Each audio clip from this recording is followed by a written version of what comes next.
Hello everyone, welcome to उड़ान classes. इस video में हम क्लास 10th मैथ्स की एक्सरसाइज 1.1 का सेकंड क्वेश्चन करेंगे। Find the LCM and HCF of the following pairs of integers. Means जो हमारे पास यहाँ नंबर्स लिखे हुए हैं, हमें उनका एलसीएम और एचसीएफ फाइंड आउट करना है। And verify that LCM into HCF is equal to product of the two numbers. Means कि जो इन दोनों जो यहाँ नंबर लिखे हुए हैं, अगर हम इनके एलसीएम और एचसीएफ की प्रोडक्ट करते हैं तो वो किसके इक्वल होगा? वो इन दोनों नंबर्स की प्रोडक्ट के इक्वल होगा। तो फर्स्ट पार्ट करते हैं हम 26 एंड 91। तो इसे करने के लिए हमें सबसे पहले 26 और 91 के प्राइम फैक्टराइजेशन करनी होगी। तो हमने प्रीवियस वीडियोस में भी जो करी है 26 एंड 91। तो सबसे पहले हम अगर चेक करें, हमें पता है 2, 3, 5, 7 ये प्राइम फैक्टर्स होते हैं। अब हम इसका जो लास्ट डिजिट देखेंगे, लास्ट डिजिट इसका 6 है जो कि 2 के टेबल में आता है। तो इट मीन्स ये नंबर जो है 2 से डिवाइड हो जाएगा और 26 को 2 से डिवाइड करने पर यहाँ पर आंसर आएगा 13। अब 13 जो है वो खुद ही एक प्राइम फैक्टर है, प्राइम नंबर है, तो इसलिए वो अपने ही टेबल पर जाएगा और यहाँ आ जाएगा 1। इसी तरीके से हम 91 का फैक्टराइजेशन करेंगे। तो 91 में जो लास्ट डिजिट है 1 है, जो कि 2 के टेबल में नहीं आता है, तो इससे ये 2 से डिवाइड नहीं होगा। उसके बाद अगर हम 3 से चेक करें तो 9 और 1 का जो सम है वो 10 होता है और 10 भी 3 के जो टेबल में नहीं आता है, तो ये 3 से भी डिवाइड नहीं होगा। देन हमारे पास जो 5 है, 5 से भी नहीं होगा क्योंकि लास्ट में ना 0 है ना 5 है, तो 5 भी कैंसिल हो गया। उसके बाद हम 7 से चेक करते हैं डिवाइड होता है या नहीं। तो 7 1 ज़ा 7 और अब 7 3 ज़ा 21। तो 7 से ये पूरा डिवाइड हो गया और हमारे पास आंसर आ गया 13। अब वही 13 जो है प्राइम फैक्टर है, तो वो अपने ही टेबल पर जाएगा। तो इस तरह 26 के फैक्टर्स हमारे पास बन गए हैं 2 इंटू 13 और 91 के फैक्टर्स हमारे पास बन गए 7 इंटू 13। इसके बाद हमें जो एलसीएम और एचसीएफ फाइंड आउट करना था, तो हमने सीखा था कि एलसीएम फाइंड आउट करने के लिए हमें इन नंबर्स को वो लिखना होता है जो ज्यादा बार आया है। तो जैसे यहाँ 26 का जो फैक्टर 2 है, ये 2 इसमें एक बार आया है और इसमें एक बार भी नहीं आया है, तो ज्यादा से ज्यादा एक ही बार आया है, तो यहाँ एक बार 2 लिखेंगे। उसके बाद जो 13 है वो 26 के फैक्टर्स में एक बार आया है और 91 के फैक्टर्स में भी एक ही बार आया है, तो ज्यादा से ज्यादा तो एक ही बार आया है, तो यहाँ 13 भी एक बार लिख देंगे। उसके बाद जो ये नंबर है 7, ये भी ज्यादा से ज्यादा एक ही बार आया है। और अब अगर हम इन्हें आपस में जब प्रोडक्ट करेंगे, मल्टीप्लाई करेंगे, तो हमारे पास आंसर आ जाएगा 182। अब हम इसका एचसीएफ फाइंड आउट करने वाले हैं। तो एचसीएफ के लिए हमने सीखा था कि जो कॉमन नंबर होते हैं, जो कॉमन फैक्टर होते हैं, वो लेना होता है हमें। तो इसमें 26 के फैक्टर्स में 2 है पर 91 के फैक्टर्स में 2 नहीं है, तो 2 तो कॉमन नहीं हुआ। उसके बाद यहाँ पे 26 के फैक्टर्स में 13 है और 91 के फैक्टर्स में भी 13 है, तो जो 13 है वो हमारे पास क्या आ गया है? कॉमन आ गया है। तो हम यहाँ पर क्या लिख लेंगे? 13।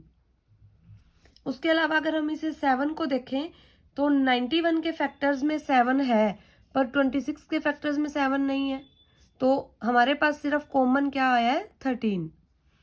तो यहाँ हमारे पास एलसीएम आ गया है, एचसीएफ आ गया है। अब हमें जो इन्होंने वेरीफाई करने को बोला है वो करेंगे हम, वेरीफाई करेंगे। तो सबसे पहले हमें क्या करना है? LCM into HCF. एलसीएम 182 है और एचसीएफ 13 है। इन दोनों को आप मल्टीप्लाई करके देख लेना, इनका जो आंसर है वो हमारे पास आएगा 2366।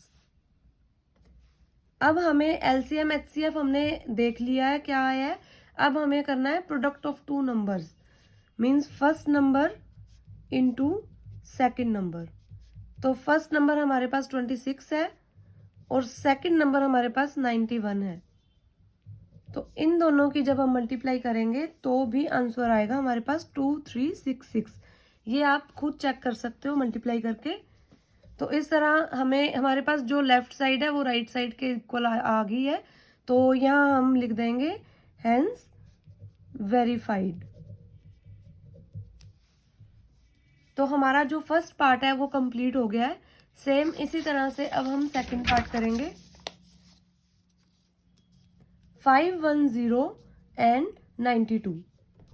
तो 510 के फैक्टर्स लिखने हैं हमें और हमें 92 के फैक्टर्स लिखने हैं। 510 तो इसका जो लास्ट डिजिट है 0 है, तो इट मीन्स ये 2 से डिवाइड हो जाएगा। तो 2 से डिवाइड करने पर यहाँ पर हमारे पास आंसर आएगा 255। देन हमारे पास यहाँ पे लास्ट डिजिट 5 है, तो ये 2 के टेबल में नहीं आता है, तो अब ये 2 से डिवाइड नहीं होगा। तो हम 3 से चेक कर लेते हैं। तो उसके लिए हम इनका सम करेंगे। 2 एंड 5 7, 7 एंड 5 12। तो 12 जो है वो 3 के टेबल में आता है, तो इट मीन्स ये नंबर 3 से डिवाइड हो जाएगा। तो जब हम इसे 3 से डिवाइड करेंगे, 3 8 जार 24, 1 आ गया, 5 आ गया, 3 5 जार 15। तो यहाँ हमारे पास आंसर आ गया 85। अब इसके बाद इसे अगर हम सम करें, 8 एंड 5 का सम करें, तो ये आंसर आता है 13, जो कि 3 के टेबल में नहीं आता है। तो अब हम अगले नंबर पे जाएंगे। 3 के बाद हमारे पास अगला नंबर होता है 5। तो 5 के ऊपर ये डिवाइड हो जाएगा क्योंकि लास्ट डिजिट 5 ही है। तो इसे 5 से डिवाइड करने पर हमारे पास यहाँ आंसर आएगा 17। और 17 जो है वो हम जानते हैं प्राइम फैक्टर होता है, प्राइम नंबर होता है। तो ये 17 के टेबल पे ही जाएगा और यहाँ आ जाएगा 1। इसी तरह हम 92 की फैक्टराइजेशन करेंगे। तो इसका लास्ट डिजिट 2 है, तो ये 2 से डिवाइड हो जाएगा और हमारे पास आंसर आएगा 46। अगेन इसका लास्ट डिजिट 6 है, तो ये 2 के टेबल में आता है, तो 2 से डिवाइड हो जाएगा और हमारे पास ये आंसर आएगा 23। देन 23 एक प्राइम नंबर है और ये सिर्फ 23 के ही टेबल में आएगा, तो यहाँ हमारे पास आ जाएगा 1। तो इस तरह अब हम इसके फैक्टर्स लिख लेंगे। 510 के फैक्टर है 2 इंटू 3 इंटू 5 इंटू 17 और 92 के फैक्टर्स है 2 इंटू 2 इंटू 23। अब हमें क्या करना है, अब हमें करना है इसका एलसीएम और एचसीएफ फाइंड आउट करना है। तो जो एलसीएम है वही कि जहां पे फैक्टर ज्यादा बार आ रहा है, जैसे यहाँ पे 2 है, एक बार आया है, पर यहाँ पे जो 2 है वो 2 बार आया है, ज्यादा बार आया है, तो हमें ज्यादा बार लिखना है, तो 2 हम लिख लेंगे 2 टाइम्स। देन हमारे पास यहाँ 3, इसमें एक बार लिखा हुआ है और इसमें एक बार भी नहीं है, तो हम ज्यादा से ज्यादा एक ही बार है तो एक बार लिखेंगे। फिर 5 भी ज्यादा से ज्यादा एक ही बार लिखा हुआ है तो एक बार आ जाएगा, और 17 भी एक ही बार है ज्यादा से ज्यादा, और 23 भी ज्यादा से ज्यादा एक ही बार है। तो अब इन्हें मल्टीप्लाई करने पर हमारे पास आंसर आएगा 23460। उसके बाद हम एचसीएफ फाइंड आउट करेंगे कॉमन नंबर्स, कॉमन फैक्टर्स देख के। तो यहाँ पे जो 2 है वो एक बार है और यहाँ पे 2 2 बार है, पर ज्यादा से ज्यादा जो कॉमन है वो एक ही बार है, तो इसलिए हमारे पास यहाँ आ जाएगा 2। उसके बाद हम 3 जो नंबर देखेंगे, तो 3 इसके पास तो है पर इसके फैक्टर्स में नहीं है। 5 का भी ऐसा ही है, इसके पास नहीं है। 17 इसके पास नहीं है। 23 इसका फैक्टर है पर 510 का फैक्टर नहीं है, तो हमारे पास एचसीएफ सिर्फ 2 ही आ जाएगा। इसके बाद हम वेरीफाई करने के लिए एलसीएम और एचसीएफ की प्रोडक्ट करेंगे, मल्टीप्लाई करेंगे उन्हें आपस में। तो 23460 एलसीएम है, एचसीएफ 2 आया अभी हमारे पास, और इन्हें जब हम मल्टीप्लाई करेंगे तो हमारे पास आंसर आ जाएगा 46920। अब इसकी राइट साइड चेक करने के लिए हम दोनों नंबर्स की मल्टीप्लाई करेंगे। तो फर्स्ट नंबर है हमारे पास 510, सेकंड नंबर है 92 और इनकी मल्टीप्लाई करने पर भी हमारे पास आंसर आ जाएगा 46920। तो इस तरह से जो हमारा आंसर है वो वेरीफाई हो गया है, हेंस वेरीफाइड। अब हम इस क्वेश्चन का थर्ड पार्ट करेंगे, 336 एंड 54। 336 के फैक्टर्स लिखेंगे और 54 के फैक्टर्स लिखेंगे।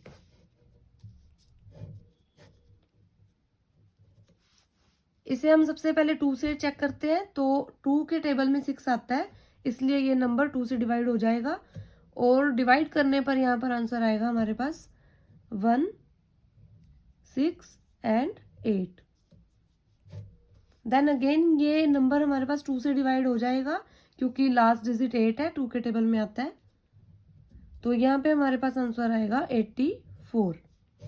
अगेन 2 से डिवाइड हो जाएगा क्योंकि लास्ट डिजिट 4 है, 2 के टेबल में आ जाता है। तो और हमारे पास यहाँ आंसर आएगा 42।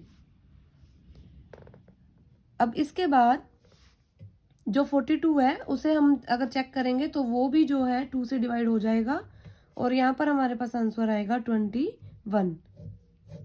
अब ये नंबर 2 से डिवाइड नहीं होगा तो इसे हम 3 से चेक करेंगे। तो 2 और 1 की जो सम है वो 3 होता है और वो 3 के टेबल में आता है, तो ये 3 से डिवाइड हो जाएगा।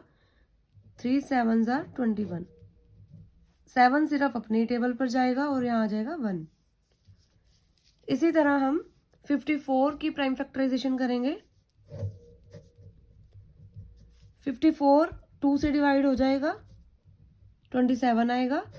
अब 27 जो है वो 2 से डिवाइड नहीं होगा क्योंकि लास्ट डिजिट 7 है, 2 के टेबल में नहीं आता है।